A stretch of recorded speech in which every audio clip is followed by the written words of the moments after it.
This is an example of calculating the future value of ordinary annuity using Excel.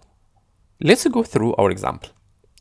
George will receive a Study Excellence Award of $40,000 per year for the next 3 years.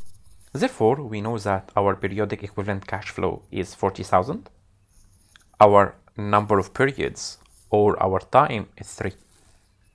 The effective annual interest rate is 12%. So our rate here is 12%.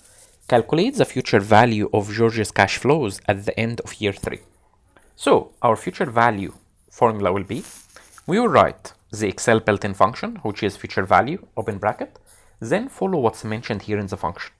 Put the rate, which is 12%, comma, number of periods, which is 3, comma, and then our payment, which is our periodic equivalent cash flow. Please remember, we have a negative relationship between our future value and our payment, and that's why we need to put a negative sign in front of our payment. Close bracket and press enter.